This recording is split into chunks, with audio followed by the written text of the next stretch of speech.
Welcome. We're here to talk about the transformative value of IT analytics. And my name is Steve Smythe. I'm with IBM, and I'm the market segment manager for IT operations analytics. I'm here with Dennis Drogseth of Enterprise Management Associates. And Dennis, can you introduce yourself in terms of your area of focus? Sure, I'll do my best. I cover what I used to call business service management and now generally service management, looking at sort of that end-to-end requirement to optimize IT to deliver value, which is a lot of fun and covers maybe too many areas for me, but I enjoy it. And one of them happens to be that investment in advanced analytics that goes across IT to help optimize IT as a contributor to the business. And that's, I guess, what we're talking about today. Yes, so we have similar focuses. Both myself and yourself have written blog posts on this area. You specifically on the advanced operational analytics space, which is really equates to my focus, IT operations analytics. And I recently read your blog post, and you mentioned that this whole area is going to transform IT as a whole. And I'd love to understand a little bit more of what you see in this entire, elaborate on this transformation you see. Sure. If you look sort of at the history of IT in about 10 seconds, you'll see a kind of a move from tool per device or tool per silo at best to a more global trend.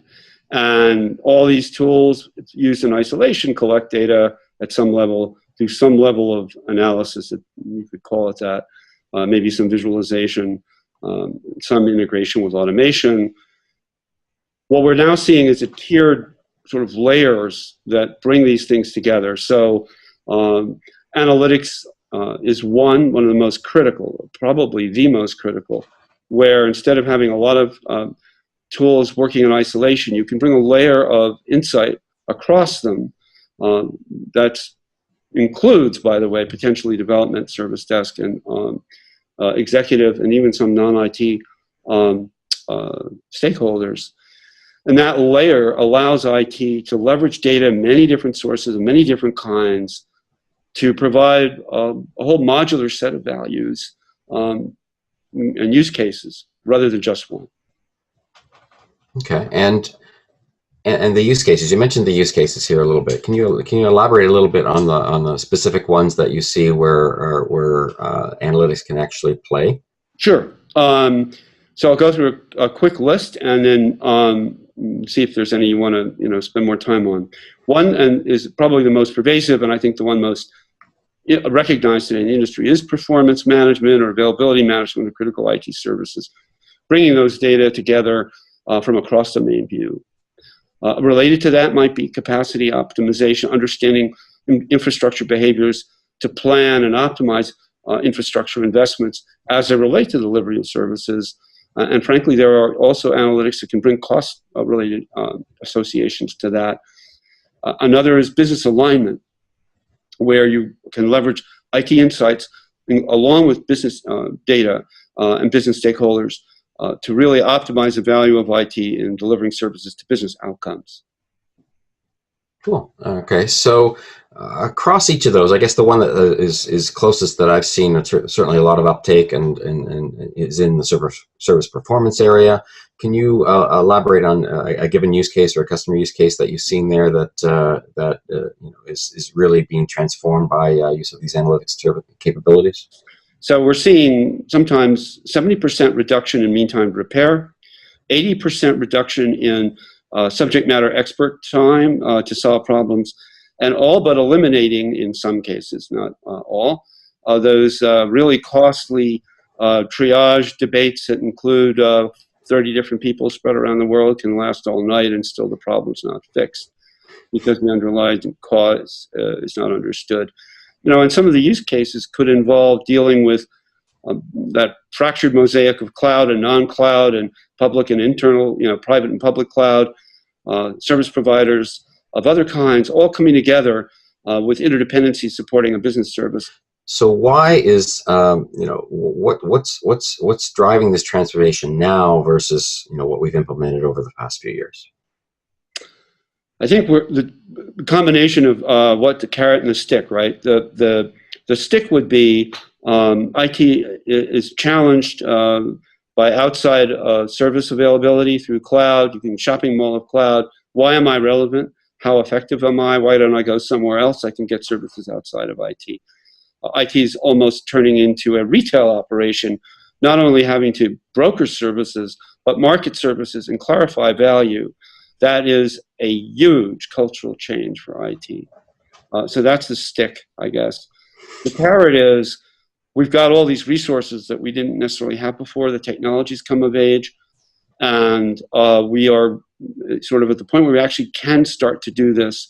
I think process awareness has improved, and I've seen organizational change within IT to support much more of a cross-domain view than in the past. Okay, that sounds exciting, but are these organizations really ready for this? Not everybody is, but a growing number. And I think, again, that carrot and the stick, you get rewarded now. Everybody talked about being service aware for, I don't know, more, decades probably. But it is now no longer a nice to have. And everybody talked about business alignment for probably decades. But that's no longer a, wouldn't it be nice if some year in the future we actually did it? So the incentive to move there is there. And we're getting away from that reactive hero stage where we had individuals just going out and doing everything. Everything was in their head.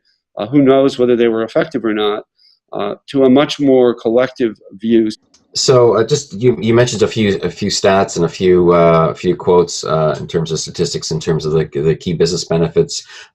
Just sharing some of the business benefits that we've seen in terms of IBM's IT operations analytics solutions is essentially in the meantime to repair space, similar, around 60–80% sort of reduction in diagnostics time and reduction of the headcount that's required to do these deep dives into problem solving. And then we're also seeing, essentially $300 to $500,000 worth of annual savings on just in terms of the manpower required for threshold management of the monitoring tier, because you're now using much more sophisticated analytics technology to both be much more proactive than reactive in your operations environments, and also being able to have the system do most of that automatic baselining and understanding your environment automatically. IBM's really been a leader, and I love your idea of applied analytics that gets also to another value. It's not traditional BI anyway, where you need 30 people in white coats to make anything happen. Right. And it's much more real time than just historical analysis, right? BI being much more, throw it in a box and see what happened. This is all much more what is happening right now. So it's a much more real time analytics type tier. And so it's been really exciting talking to you, Dennis. I think this is an exciting space, growing rapidly, and I'm sure we'll be both, very busy over the next few years rolling out these new type of solutions, and look forward to speaking to you. Exciting to see it happen. Yeah. Thanks, Steve. I've really enjoyed it.